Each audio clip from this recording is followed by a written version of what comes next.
Hello, good day. This is Ma'am Apple and welcome to my science class.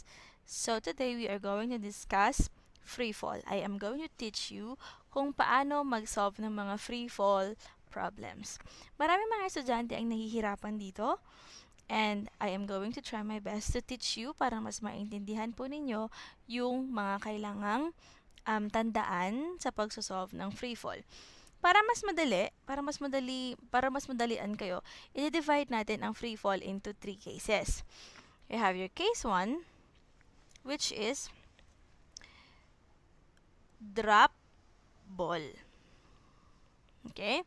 Sa case 1 na ito, you are just going to drop the ball. Just like that. For example, this is a tall building and example, this is Anna and I'm going to give Anna a ball and ida-drop niya lang.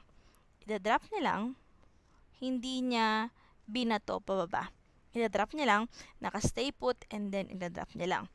So, dito, for this drop ball, meron tayong VI which is equal to 0. Kasi hindi niya binato pababa.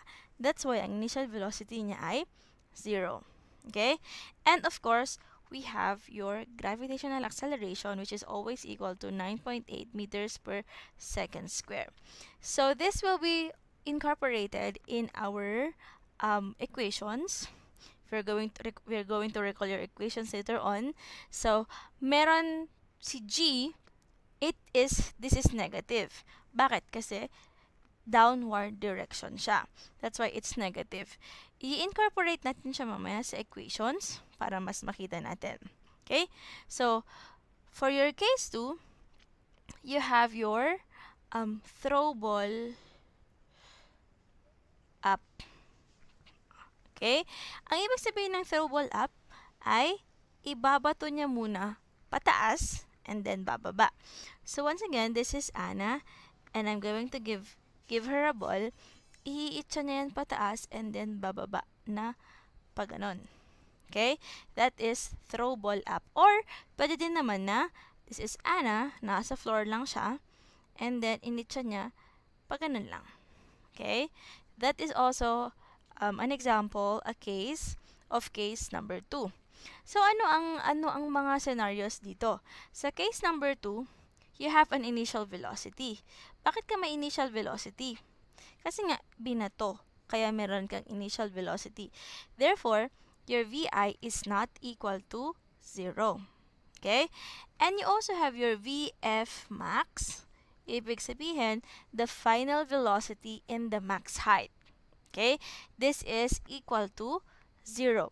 Kasi when you throw something in the air, mag-i-stop siya saglit. Sorry. Mag-i-stop siya saglit na parang hindi siya magpapababa, hindi siya magpapataas. It just stops. Okay? That's why ang VF max natin dito ay 0. And you also have your D max. Okay? This is your D max or we call it as your max height. Okay? Max height. Now, another case is case number 3. Si case number 3 naman po ay throw ball down. Kung sa case number 2, binato niya pataas, dito sa case number 3 naman, binato niya pababa. So, therefore, if this is Anna and this is the ball, ibabato niya yan pababa. Okay? Ibig sabihin, meron tayong initial velocity. Your initial velocity is not equal to 0. Tandaan nyo yan. And in each of every case, always and always involve ang ating gravitational acceleration which is negative 9.8 meters per second square. Same thing, negative 9.8 meters per second square. Okay? So, ito yung mga kailangan natin tandaan na cases bago tayo mag-proceed sa ating problem solving. Unahin natin sa video na ito, unahin natin si drop ball kasi siya yung pinakamadali. I have here an example. Pwede nating sundan. This is the example. A ball is dropped from a 7-meter building. How long before the ball hits the ground and how fast is the ball before it hits the ground? Para hindi kayo malito, you have to draw the problem first. Okay? So, meron daw po tayong building which is 7 meters. Okay? And a ball is dropped from the top of the building. Okay? So, this is your ball. So, let us identify your given. What can you say about the given? You know that in a drop ball case, your initial velocity is 0. That's why you're going to put VI 0 meters per second. And of course, you also have your G, which is 9.8 meters per second square. And you have your displacement, which is 7 meters. So right now, before we proceed, let us recall your equations. Naalala niyo yung kinematic equations natin from our previous videos. You have your VF is equal to VI plus AT. VF square equals VI square minus plus 2AD. D is equal to VIT plus 1/2 AT square. This is for horizontal motion. Okay? This is for horizontal motion. Ma'am, pero paano na kapag dun na sa may gravitational acceleration? Okay? Iaano lang natin, mapapalitan lang siya. So, for equation 1, 2, 3, your equation 1 is VF equals VI minus GT. Ma'am, bakit siya naging minus? Ito yung sinasabi ko kanina na in-incorporate natin si negative 9.8. Okay? In-incorporate natin siya agad sa may equation so that hindi na kayo malito kapag kayo ay mag-i-input. Kasi, same din lang naman. Okay? For example, VF is equal to, example, your VI is 2. And then plus, and then negative 9.8 times your time, which is, for example, 10 seconds. Kung positive pa din yung equation mo, tapos ilalagay mo yung negative, syempre i-multiply mo to, magiging negative pa rin naman yan. Kaya ang ginawa natin for this, for my class, we are already using the minus sign. It's already incorporated in the equation. But, remember, when you are going to put the gravitational acceleration value, isusulat mo lang yung 9.8, wag mo nang isusulat yung negative. Tandaan, just wag mo nang isusulat yung negative because it's already incorporated in the equation. Okay, so this is for first equation. For the second equation is VF square equals VI square minus 2GT. And for third equation, you have your D is equal to VIT minus 1/2 GT square. So this will be your equations. Yan. This will be your equations for free fall. Same pa din, kinematics, these are your kinematics equation.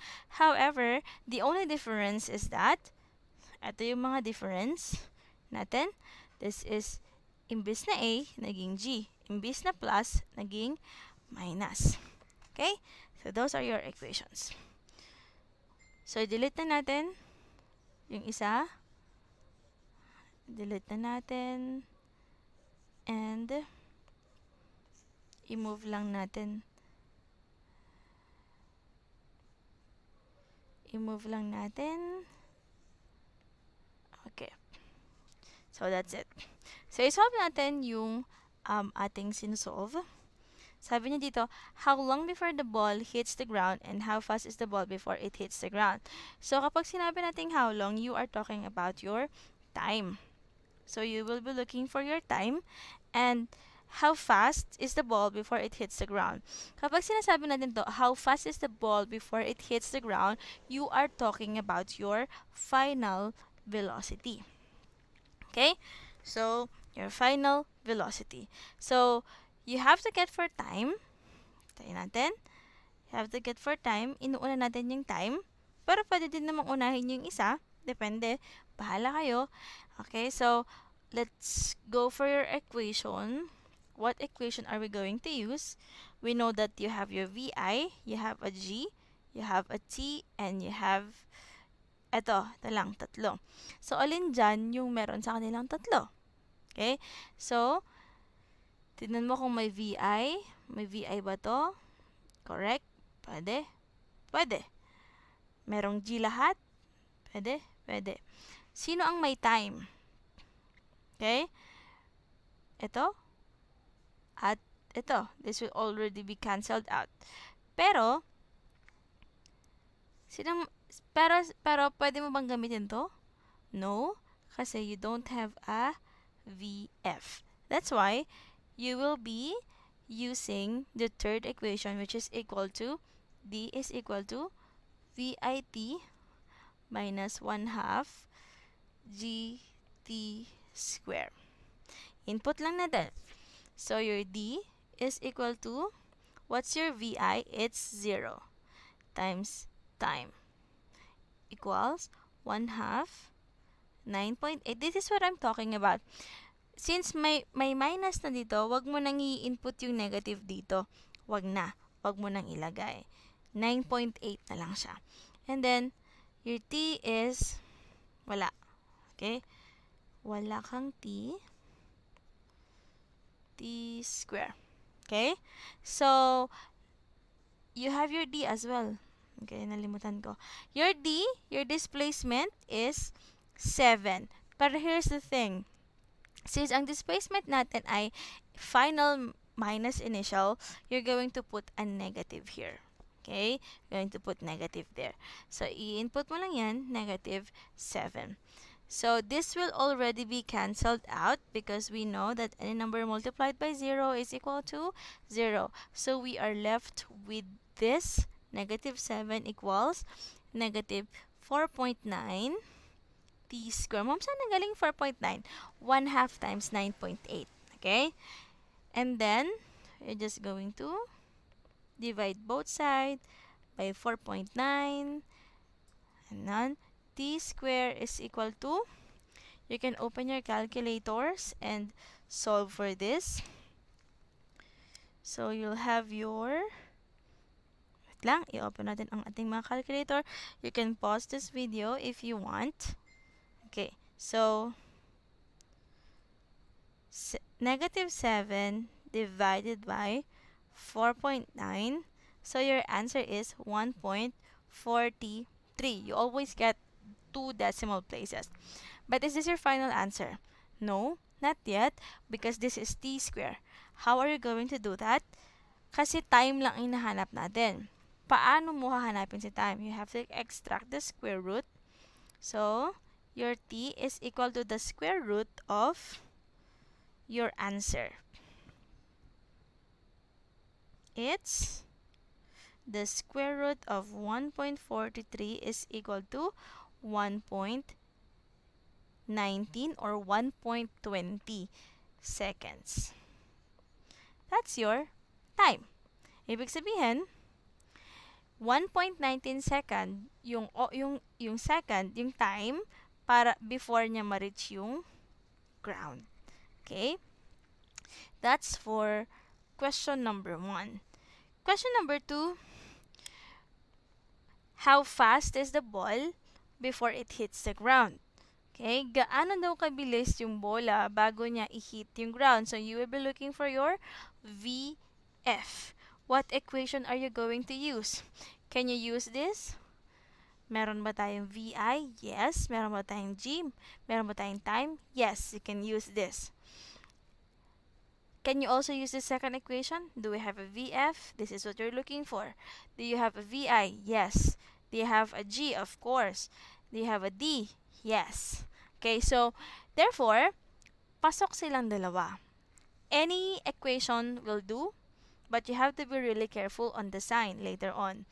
So, you have, unahin natin muna, ipakita ko sa inyo, you have your VF is equal to VI minus GT. Your VI is 0 minus you use a parenthesis always, and your time is 1.19 seconds. So your VF here is negative 9.8 times 1.19. So your answer here is negative 11.66. Okay? Or 11.66 negative meters per second. Try natin yung isa. Yung sinasabi ko sa inyo kanina that there are two equations that you can use for this. You have your VF square equals VI square minus 2GD. So, VF is equal to the square root of VI square minus 2GD. You're just going to input nyo lang yan. VF is equal to 0 square minus 2, 9.8. And then, remember, your displacement is negative 7. So, input yan sa calculator. 0 square minus 2, 9.8 times negative 7. So, your answer here is VF is equal to 11.71. Okay, ganito siya. Kapag ginamit mo itong square root, ang ibibigay niya lang ay positive. Hindi niya binigay yung negative. Pero, goods lang yon. Bakit? You can still use this kasi nga, ang answer sa square root ay positive, negative. That's why, positive lang yung binigay niya. If you know how to analyze the situation, ilagay mo na lang yung negative niya. Okay, that's your final answer. Meters per second. Kasi alam mo, bakit siya negative? Kasi alam natin yung velocity niya ay going down. That's why it is negative. Are they similar? Yes, they are similar. Bakit may konting difference? Remember, kasi nga nag-round tayo dito. And nag-round tayo sa mga givens natin. Kaya naman, may konting difference. Pero kapag i-round naman natin sila, magiging negative 11.7. In the same way, negative 11.7. Okay, so that's it for our case 1 on drop ball. If you want to go back to this video, you can just go back, okay? Para tandaan niyo yung mga process ng problem solving natin. Okay, so that's it. Thank you so much for listening.